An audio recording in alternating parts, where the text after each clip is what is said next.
1526 से लेकर जब बाबर ने मुग़ल सल्तनत की बुनियाद रखी और फिर 1707 तक जिस वक़्त औरंगज़ेब की वफ़ात हुई, मुग़लों का तवील दौर रहा। इस दौर में उन्होंने बहुत सी अजीम इमारतें तामीर की गईं, लेकिन अगर इस सारे वक्फे का हम एनालिसिस करें तो ये मालूम होता है कि 3 बादशाहों अकबर, जहांगीर और शाहजहां का सबसे ज़्यादा कंट्रीब्यूशन है इमारत साजी में। सबसे पहले अकबर ने इमारतें तामीर करवाईं और इनमें ग्रे सैंडस्टोन और रेड सैंडस्टोन को इस्तेमाल किया। उसके बाद जब उसका बेटा जहांगीर तख्तनशीं हुआ तो उसने सुरमई पत्थर यानी ग्रे सैंडस्टोन को छोड़कर उसकी जगह मार्बल को इस्तेमाल करना शुरू किया। और जहांगीर की दौर की इमारतें हमें बताती हैं कि उस वक़्त रेड सैंडस्टोन और सफ़ेद संगमरमर की आमेज़श से इमारतें बनाई गईं। आखिर में शाहजहां ने सफ़ेद संगमरमर को इस्तेमाल किया, इसे तन्हा इस्तेमाल किया, इसका भरपूर इस्तेमाल किया और इससे जो इमारतें बनवाईं वो अपने सफ़ेद संगमरमर की खूबसूरती के बायस दुनिया में मशहूर हैं। ये इमारत जो मेरे पीछे है ये भी शाहजहां ने ही तामीर करवाई। जो एनालिसिस है वो ये बताता है कि अकबर का दौर एक इनिशियल दौर था, जहांगीर का दौर एक ट्रांजिशन का दौर था और शाहजहां का वो दौर था जब मुग़ल आर्किटेक्चर अपने अरूज पर पहुंचा। ये इमारत जिसे हम शीश महल कहते हैं ये 1631 और 32 के माबैन तामीर हुई और ये अपनी खूबसूरती और अपनी प्लानिंग के बायस लासानी है। अकबर के दौर से किलों और महलात की तामीर का एक तवील दौर शुरू होता है। और जब अकबर ने फतेहपुर सीकरी की बुनियाद रखी तो उसने 2 किस्म के महलात देखने में आए, एक पंच महल और एक हवा महल। फिर जब जहांगीर का दौर आया तो ये महलात का सिलसिला आगे चला और हम देखते हैं कि मोती महल, गुलजार महल और फिर रंग महल जैसी इमारतें तामीर हुईं। ये शाहजहां की ही थिंकिंग और उसकी सोच का कमाल था कि उसने अपने दौर में शीश महल जैसी इमारत तामीर करवाई जो दुनिया भर में मशहूर हुई। कबल इसके कि मैं इस पे मज़ीद रोशनी डालूं, आइए इसके प्लान और महल वक़ू का एक जायज़ा लें। ये इमारत जो जहांगीरी गोशा है और जो शाहबुर्ज के ऊपर वाक़ है उसके शुमाल मशरक़ी कोने में वाक़ है। इसके आगे एक बड़ा सहन है और इस सहन की मशरक़ी जानब नौलखा की अजीम इमारत है। सहन के वस्त में एक तालाब है जो बैरूनी तौर पर चकोर, अंदर से गोल और उसके अंदर एक तख्त है जिसे हम महताबी कहते हैं। इसकी जनूब की जानब एक तवील बरामदा है जिसमें एक छोटी सी आबशार है, जबकि मगरबी सिमत में एक तवील दीवार है। लेकिन मेरा अपना अंदाज़ा है कि कभी वहाँ भी नौलखा की तरह का एक छोटा सा पवेलियन था जो अब मिसमार हो चुका है। सहन के शुमाल मशरक़ी कोने में एक बरामदा है जिसके दोनों जानब 2 छोटे छोटे ताक बने हैं। शुमाली सिमत वाला ताक एक शाही गुसल खाना था, ये भी अब तकरीबन उजड़ चुका है। शीश महल का एलिवेशन कुछ इस तरह है कि जो बीच का हिस्सा है वो उसमें 5 बड़ी आर्चेज़ संगमरमर की बनी नज़र आती हैं, लेकिन इन दोनों आर्चेज़ के दाएं और बाएं जानब हमें एक बरामदा नज़र आता है जो 2 मंजिला बरामदा है। इसके 3 दर नीचे और 3 ऊपर हैं। इस वक्त ऊपर का जो हिस्सा है वो आपको सुर्ख रेड सैंडस्टोन का बना नज़र आ रहा है। ये दरअसल रिपेयर के बाद ऐसा हुआ, हकीकतन जब इसकी तामीर की गई थी तो ये भी सफ़ेद संगमरमर का ही था। यहाँ जो स्तून नज़र आ रहे हैं वो टिपिकल शाहजहानी स्तून हैं, उनका भरपूर तज़किरा मैं इंशाअल्लाह आइंदा प्रोग्राम में करूँगा। बीच बीच में आपको रेक्टेंगुलर फ्रेम्स नज़र आ रहे हैं जो येलो स्टोन की हैं, इसे हम लोकली खट्टू स्टोन भी कहते हैं। अब आगे आइए तो ये इसका असल हिस्सा है और शीश महल का जो बड़ा बरामदा है उसके आगे ये 5 आर्चेस बनी हुई हैं। इन 5 आर्चेस के बारे में एक बड़ी दिलचस्प बात है जो मैं आपको बताना चाहता हूँ और मुझे यकीन है कि बड़े से बड़े जो माहिर तामीरात और हिस्टोरियंस हैं उनको भी इस बात का इल्म नहीं। वो ये है कि इसके जो 5 दर हैं वो पहला, तीसरा और 5वां तो साइज़ में निस्बतन बड़े हैं, जबकि दूसरा और चौथा साइज़ में छोटे हैं। अब जबकि मैंने आपसे ये जिक्र कर दिया है तो आइंदा आप जब भी इस बरामदे को देखेंगे आप इस जो डिफ्रेंसिएशन है, जो फ़र्क है उसको बखूबी महसूस कर सकेंगे। अब जब हम मशरक़ की जानब आते हैं तो फिर हमें एक वैसा ही बरामदा नज़र आता है जैसा कि मगरिब की सिमत में था। ये बरामदा भी 2 मंजिला है। नीचे की मंजिल इस वक्त संग मरमर की है, ऊपर की रेड सैंडस्टोन में है, लेकिन ये बाद का अजाफा है। यहाँ इसके एंड पर ऊपर चढ़ने का रास्ता है जहाँ से हम ऊपर जा सकते हैं। ये छोटी सी नहर या आबी गुजरगाह शीश महल के सामने जो सहन है उसके वस्त में जो तालाब है वहाँ से आती है और सीढ़ियों तक पहुँचती है। मैं समझता हूँ कि मुगलिया आर्किटेक्चर में ये थोड़ा सा एक नक्स है कि सीढ़ियों के आगे ही एक आबी रास्ता है जो यहाँ नहीं होना चाहिए। ताहम ये आबी रास्ता यहाँ से नीचे जो तय खाना है वहाँ एक आबशार की सूरत में गिरता है। 2 सीढ़ियाँ चढ़कर हम मेन बरामदे में दाखिल होते हैं। बरामदे में दाखिल होते ही हमें शीशाकारी का खूबसूरत काम नज़र आता है और शुमाली सिमत में जो दीवार है उसके बीच में एक आर्च बनी हुई है।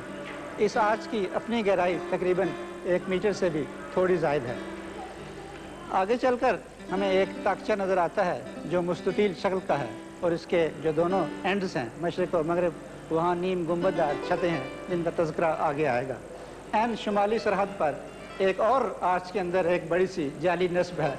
इसमें 3 छोटे छोटे दर बने हुए हैं जहाँ से हम बाहर का मंजर ले सकते हैं। बड़े बरामदे के पीछे और बड़ी जाली के आगे जो कमरा है वो मुस्ततील नुमा है, लेकिन इसकी छत 3 हिस्सों में मुनक़सिम है। दाएं और बाएं जानिब के हिस्से नीम गुंबददार हैं जबकि वस्ती हिस्सा बिल्कुल फ्लैट है और ये तमाम की तमाम छत शीशे के काम से मुज़य्यन है। मगरबी जानब में दाखिल होने के लिए एक दर, मशरक़ी जानब एक दर और जनूबी जानब में 3 दर हैं जिनमें बड़ी आर्च भी शामिल है। शीश महल के अगर बीचों बीच शिमालन जनूबन हम एक ख़त खींचें तो वो एक ऐसा एक्सिस बन जाएगा कि जो शीश महल के दाएं जाने वाक़या है वही इसके बाएं जाने वाक़या है। लिहाजा मैं आपको वो एक बिल्डिंग्स एक्सप्लेन कर देता हूँ जो दाएं जाने पे वाक़ हैं। सबसे पहले ये दर है जो एक बरामदे में खुलता है। ये बरामदा शीश महल के दाएं जाने वाक़या है। इसमें मज़ीद 3 दरवाजे हैं। ये 3 के 3 दरवाजे इसके इस दरवाजे के पीछे जो एक नीम हश्त पहलू कमरा है उसमें चले जाते हैं। इस नीम हश्त पहलू कमरे की खूबी ये है कि इसके इख्तितामों पर दोनों जानब 2 छोटे छोटे हश्त पहलू नीम हश्त पहलू ताकचे भी हैं। ये बरामदे का तीसरा दरवाज़ा है और ये भी उसी नीम हश्त पहलू कमरे में जा रहा है। अब शीश महल के बरामदे में जो चौथा दरवाज़ा नज़र आ रहा है ये दरवाज़ा एक कतन एक ऑक्टेगनल कमरे या हश्त पहलू कमरे में चला जाता है और इसकी शुमाली दीवार पर एक बड़ी जाली नस्ब है। इससे आगे आएँ तो इस बरामदे के नीम मशरक़ी हिस्से में ये एक और ताकचा है। ये दरवाज़ा उस ताकचे या उस कमरे में खुलता है जिसमें अभी हम थोड़ी देर पहले बड़ी जाली देख रहे थे। इससे आगे आके वो बड़ी आर्च है जिसके सामने बड़ी जाली नज़र आती है। बिल्कुल यही अरेंजमेंट इस शीश महल के मगरबी सिमत में दोहरा दिया गया है। या यूँ कहिए कि तमाम का तमाम शीश महल एक बैलेंस डिज़ाइन पर मबनी है। ये हश्त पहलू कमरा शीश महल के उन 4 बेडरूम्स में से एक है जो इस शीश महल में वाक़ थे। इन 4 बेडरूम में से 2 कमरे तो मुकम्मल तौर पर हश्त पहलू थे, लेकिन बाकी के 2 बेडरूम्स नीम हश्त पहलू शक्ल पर मबनी थे। इस कमरे के चारों तरफ में 4 आतिशदान हैं जबकि बाकी 4 अतराफ में 3 दरवाजे और चौथी जानब यानी शुमाली जानब एक जाली नस्ब है। इस बेडरूम के मशरक़ की जानब एक छोटा सा हवादार बरामदा है। इसके इख्तितामिया पर एक नीची संगे मरमर की खूबसूरत जाली नस्ब है। ये बरामदा अपनी शक्ल में एक ख़ास खसूसियत रखता है और वो ये कि ये गालबन पहला एक ऐसा बरामदा है जो पेंटागन या 5 अज़ला पर मबनी है। 2 नीम हश्त पहलू जो कमरे हैं उनका डिज़ाइन इंतहाई कॉम्प्लेक्स है। एक दरवाज़ा इसको हश्त पहलू कमरे से मिलाता है, फिर जो सामने का दरवाज़ा बड़े बरामदे में खुलता है और इससे आगे आएँ तो नीम हश्त पहलू कमरे में एक नीम हश्त पहलू ड्योढ़ी बनी हुई है। इस ड्योढ़ी में 2 दरवाजे हैं। दाएं तरफ का दरवाज़ा बड़े बरामदे में और बाएं तरफ का दरवाज़ा छोटे बरामदे में जा रहा है। जबकि अगर हम मज़ीद बाएं तरफ को देखें तो एक और बरामदा है, एक और दरवाज़ा है। ये वो दरवाज़ा है जो छोटे बरामदे में से अंदर आता है और दरमियानी दरवाज़ा है। اور یہ تیسرا دروازہ ہے یہ بھی باہر کے برآمدے میں سے اندر آ رہا ہے۔ اس بیڈ روم کے مشرقی جانب 3 اوپننگز ہیں، دائیں بائیں چھوٹی اوپننگز اور درمیان میں بڑی اوپننگ ہے۔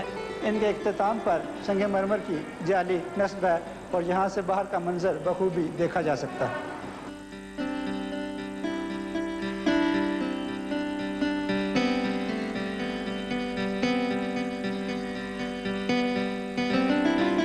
شیش محل کے دونوں جانب جو دو منزلہ برآمدے ہیں ان میں سے تقریباً 30 سیڑھیاں چڑھ کر ہم اس لیول پہ آتے ہیں، اور یہ مزید 2 سیڑھیاں ہیں جو ہمیں دوسرے برآمدے کی چھت پر لے آتی ہیں۔ یہاں سے ہم گھومتے ہوئے مزید 13 سیڑھیاں چڑھتے ہیں۔ یہ سیڑھیاں چھوٹی بڑی ہیں اور کوئی 10 انچ اونچی ہے، کوئی 12 انچ اونچی۔ یہ سیڑھیاں رنجیت سنگھ کے دور میں تعمیر کی گئیں اور ان کے اختتام پہ جو کمرہ ہے وہی رنجیت سنگھ کا ہوا محل کہلاتا ہے۔ اس وقت اب میں رنجیت سنگھ کے ہوا محل میں ہوں۔ ایسا ہی ایک ہوا محل اس کونے پہ بھی تھا جو اب گر چکا ہے۔ اس کے ساتھ اگر آپ اس طرف دیکھیں تو آپ کو ایک چھوٹا سا غسل خانہ بھی نظر آئے گا۔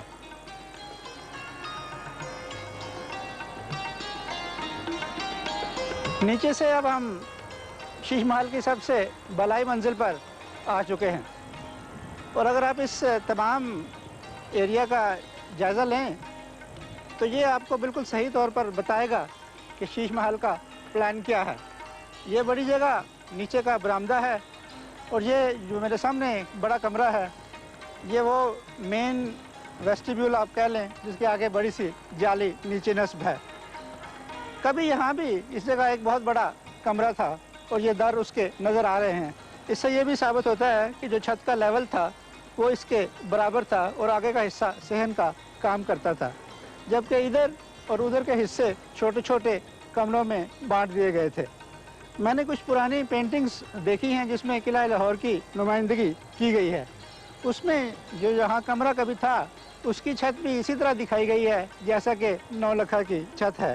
عین ممکن ہے یہ چھت ویسے ہی ہو، لیکن میں سمجھتا ہوں کہ بعض دفعہ اس وقت کے مصوروں نے کچھ اپنے تخیلات کو بھی ان پینٹنگز میں سمو دیا ہے، لہٰذا ہم یقین سے نہیں کہہ سکتے کہ اس کمرے کی چھت کیسی تھی۔ البتہ ان 3 اوپننگز کو دیکھ کر یہ بخوبی اندازہ ہوتا ہے کہ اس طرف 3 کھڑکیاں تھیں جن میں اس قسم کی جالیاں نصب تھیں۔ اس برج کے دونوں جانب یعنی مغرب اور مشرق کی جانب 2 کمرے تھے۔ وہ کمرہ اب مسمار ہو چکا ہے، البتہ اس وقت جہاں کیمرہ ہے وہ کمرہ سکھ دور میں تعمیر ہوا اور ابھی تک جوں کا توں موجود ہے۔ شیش محل کی چھت کے جو مختلف لیولز ہیں ان کا اندازہ یہاں کھڑے ہو کر بخوبی کیا جا سکتا ہے۔ ایک لیول تو یہ ہے جو دراصل اس سے بھی اونچا تھا۔ یہ لیول اس جگہ پہ ہے جہاں شیش محل کا نیچے بڑا برآمدہ ہے۔ اس کے بعد دوسرا لیول یہ ہے جو میرے سامنے ہے، یہ اس لیول سے تقریباً 2 میٹر نیچے ہے۔ یہ اس برآمدے کی چھت ہے جو نیچے ہمیں 2 منزلہ برآمدہ نظر آتا ہے۔ پھر اس کے بالکل اگر ہم اس جانب دیکھیں تو یہ ایک تیسرا لیول نظر آ رہا ہے، اور یہ ان دونوں لیول سے مزید کوئی 1.5-2 میٹر نیچے ہے، اور یہاں سے تقریباً 8 سیڑھیاں نیچے جا کر وہ لیول آتا ہے۔ یہ یہاں کا تیسرا لیول ہے، اور یہ ان کمروں پر ہے جو ہمیں شیش محل کے پیچھے نظر آتے ہیں اور جن کا رخ شمال کی جانب ہے۔ آج کے پروگرام میں آپ نے اس چیز کا جائزہ لیا کہ تمام شیش محل کی پلاننگ کس طرح ہے، اور آپ شاید سوچ رہے ہوں کہ شیش محل تو دراصل شیشوں کے کام کا نام ہے اور ہم نے اس کا تذکرہ ہی نہیں کیا۔ یہ کام اور یہ جو شیشوں کی ڈیکوریشن ہے اس کا میں بھرپور تذکرہ انشاءاللہ اگلے پروگرام میں کروں گا۔ تب تک اجازت چاہتا ہوں۔ خدا حافظ۔